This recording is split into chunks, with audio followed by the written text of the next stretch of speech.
আমাদের মায়ায় পইরা মাগো তুমি আল্লাহরে ভুইলা যাইও না। এই ফেরাউন যদি আমাদেরকে তৈলে জ্বালায়, ও মাগো তুমি ইমান ছাড়িও না। আমার তো ফেরাউন এই তৈলের ভিতরে ফালাইছে, ওইদিকে আমার মাওলা আমারে হাসি দিয়ে ডাকতেছে। ফেরাউন তো আমার তৈলের ভিতরে ফালাইল, আমি তৈলের ভিতরে আমি গরম জল দেখি না, আমি চোখের ভিতরে দেখি আমার মাওলার জান্নাত। আল্লাহু আকবার। বলে আমি তৈলের ভিতরে দেখি আমার মাওলার জান্নাত। রে আল্লাহর বান্দারা, এক পর্যায়ে যখন মাসে তার তৈলের ভিতরে বানাইবে, মাসে তা দুই চোখের পারে সাইরা দিয়া বলে ফেরাউন আমার চোখের সামনে আমার সন্তান দুইটারে তুমি আগুনে পুরাইছো, আমার মনের ভিতরে কোনো আফসোস নাই। ওই ফেরাউনের দাসী মাসে তা দুই চোখের পানি সাইরা দিয়া মালিকের দরবারে দুই চোখের পানি সাইরা দিয়া কান্না করে আর বলে মালিক, বলে আমার মালিক আজকে তোমার বলতে ঈমান আনার কারণে, তোমার মানার কারণে আজকে ফেরাউন আমারে আগুনের ভিতরে জ্বালাইবে, তৈলের ভিতরে ফেলাইবে। আল্লাহ কিয়ামতের ময়দানে তুমি আমারে ভুলিও না। ফেরাউনের দাসী মাসে তার দিয়ে বলার ফেরাউন আমার দুই সন্তানের তো আগুনের ভিতরে জ্বালাইছো, এখন তো আমার আগুনের ভিতরে ফেলাবা, তবে তোমার কাছে একটা দাবি, আমাদের হাড্ডি গুড্ডি গুলো, আমার সন্তানের হাড্ডি গুলো, আমার হাড্ডি গুলো তুমি বাইতুল মাকদিসের পাশে দাফন দিও। এরে আল্লাহর বান্দারা, ওই দাসীর কথা মতো আর যখন নাকি তাদের সন্তান ওই মাসে তার হাড্ডি গুড্ডি গুলো বাইতুল মাকদিসের পাশে কবর দিল, আজও পর্যন্ত সেই কবর থেকে জান্নাতের সুবাস আসতেছে। সুবহানাল্লাহ। ওরে মুসলমান আমার ভাই, বলে কেমন সুবাস! মায়ার নবী আমার যখন নাকি মেরাজে রওনা করছে রে, এই মেরাজের রজনীতে যখন নাকি জিবরাইলকে নিয়ে ওযু কইরা 2 রাকাত নামাজ পড়া বুরাকের ভিতরে উঠল, আরে মায়ার নবী আমার দেখে নাকের ভিতরে জান্নাতের সুগন্ধ আসতেছে। নবী আমার ডাক দিয়ে বলে, জিবরাইল আমরা মনে হয় জান্নাতের কাছাকাছি চলে আসছি। জিবরাইল ডাক দিয়া বলে, ও নবী আমার, আমরা তো এখনো বোরাক ছাড়ি নাই, আমরা এখনো বাইতুল মাকদিসের পাশে আছি। বলে, ও জিবরাইল তাহলে এত কেন সুঘ্রাণ আসতেছে, জান্নাতের ঘেরান আমি পাই? ওই জিবরাইল ডাক দিয়া বলে, নবী আমার,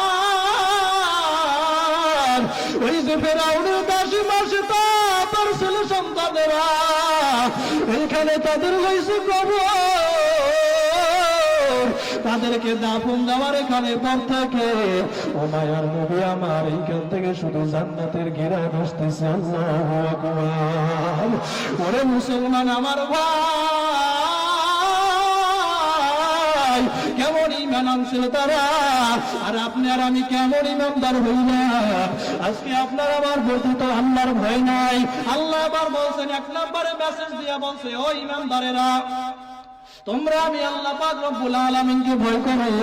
1 নম্বরে আল্লাহ ঈমানের কথা বলছে, 2 নম্বরে আল্লাহ বলছে তাকওয়ার কথা।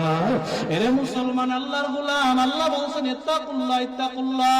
কুরআনুল কারীমের 250 থেকে 60 জায়গায় আল্লাহ পাক রব্বুল আলামিন আল্লাহকে ভয়ের কথা বলেছে। আল্লাহ পাক রব্বুল আলামিন বলে, আমি আল্লাহর আযাবকে ভয় করো, আমি আল্লাহর জাহান্নামকে ভয় করো। আজকে যদি আপনার আমার প্রতি আমার মালিকের ভয় থাকতো রে, আজকে তো আপনার আমি আর গুনাহ করতে পারতাম না। যদি মালিকের ভয় আপনার আমার অন্তরে থাকতো তাহলে আর রাসূলের আদর্শ ছাড়তে পারতাম না। যদি মালিকের ভয় আপনার আমার অন্তরে থাকতো তাহলে আর তো রাসূলকে আমরা আর রাসূলের মহব্বত থেকে দূরে থাকতে পারতাম না।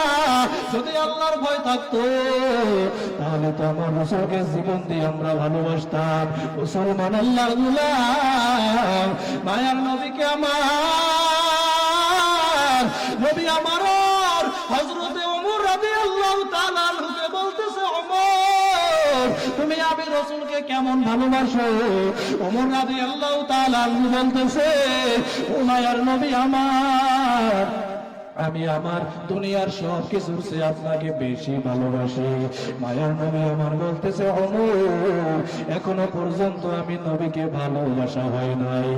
এবার ওমর রাদিয়াল্লাহু তাআলা আনহু বলতেছে, ও মায়ার নবী আমার, তাহলে কেমন আপনারে ভালোবাসলে নবী ভালোবাসা হবে রে? মায়ার নবী আমার বলে, ওমর তুমি যতক্ষণ পর্যন্ত না তোমার জানের তোমার জীবনের চেয়ে আমি রাসূলকে ভালোবাসতে না পারবা ততক্ষণ পর্যন্ত পূর্ণ মুমিন হইতে পারবা না, ততক্ষণ পর্যন্ত আমি রাসূলকে ভালোবাসা হবে না। রে আল্লাহর বান্দারা, আমার নবীর কেমন ভালোবাসা লাগবে রে আল্লাহর গোলাম। قال النبي صلى الله عليه وسلم لا يؤمن أحدكم حتى أكون أحب إليه من والده وولده والناس أجمعين। বলে আমার নবীর কেমন ভালোবাসতে হবে? এরে আল্লাহর বান্দারা, বলে দুনিয়ার ছেলে, দুনিয়ার মেয়ে, দুনিয়ায় মা, দুনিয়ায় বাবা, দুনিয়ার সব মানুষের চেয়ে যতক্ষণ পর্যন্ত না তোমরা আমি রাসূলকে ভালোবাসতে না পারবা ততক্ষণ পর্যন্ত পূর্ণ মুমিন হইতে পারবে না। এরে আল্লাহর বান্দারা, আজকে আপনি আর আমি কেমন নবীর পাগল হইলাম, আজকে কেমন আপনি আর আমি নবীর আশিক হইলাম। আজকে তো ওই রাসূলের আদর্শ আপনার আমার ভিতরে নাই, রাসূলের ভালোবাসা নাই। অথচ সাহাবায়ে কিরামের আমার নবীর কেমন ভালোবাসতে আল্লাহর গোলাম। উহুদের ময়দানে নবী আমার যখন নাকি যুদ্ধ করতেছে, রে আল্লাহর বান্দারা, কাফেররা যখন নাকি আমার নবীর দিকে তীর ছুঁড়া মারলো, ওই তীরটা যাইয়া আমার নবীর হেলমেটের ভিতরে ঢুকে যায়।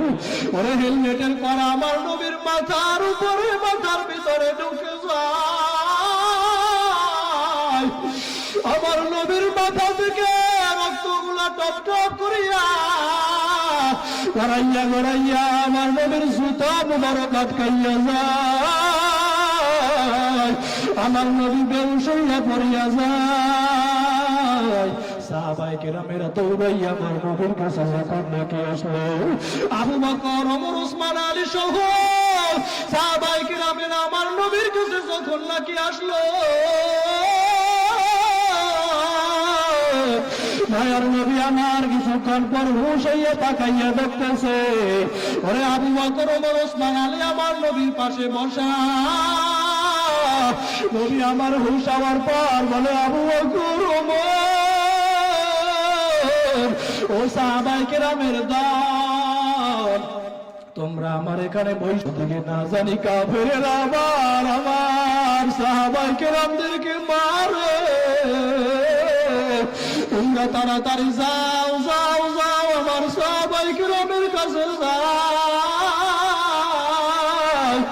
আবু বকর, ওমর ডাক দিয়া বলে, নবী আমার, আপনার এই অবস্থায় ফালাইয়া আমরা যাব না। নবী আমার বলে, ও সাহাবীরা, আল্লাহর কসম, আমার ও সাহাবায়ে কেরামদেরকে কাফেররা মারবে। তোমরা যাও, আবার সাহাবায়ে কেরামদের কাছে যাও। ওরে সাহাবায়ে কেরামেরা যখন নাকি আমার নবীর কাছ থেকে চইলা গেল, আমার নবীরা একা পাইয়া আবার কাফেররা যখন নাকি তীরগুলা মারা শুরু করছে, আমার নবীর প্রিয় সাহাবী তালহা রাদিয়াল্লাহু তাআলা আনহু কোথা থেকে যেন পাখির মতো উইরা এসে আমার নবীর সঙ্গে দাঁড়াইয়া গেছে। ওরে কাফেরেরা সেই দিক থেকে আমার নবীর গায়ে তীরগুলো মারে, ওরে সেই দিক থেকে কাফেরেরা তীরগুলো মারে রে। তালহা রাদিয়াল্লাহু তাআলা আনহু সেই দিকে তালহা তার শরীর ধরে ফিরাইয়া দেয়, ওরে তালহা সেই দিকে তার শরীর ধরে ফিরাইয়া দেয়। ওই দিন একটা আর দুইটা নাই, তলহার গায়ে ওই দিন 70টা তীর তলহার শরীরের ভিতরে ঢুকছিল। এরে আল্লাহর বান্দারা, একটা তীর আঘাতে মানুষ হইতে পারে না, ওই তলহা রাদিয়াল্লাহু তাআলা আনহু 70টা তীর শরীরের ভিতরে নিয়ে আমার নবীরে অসুস্থ অবস্থায় তলহা কাঁধের উপরে উঠাইয়া তলহা রাদিয়াল্লাহু তাআলা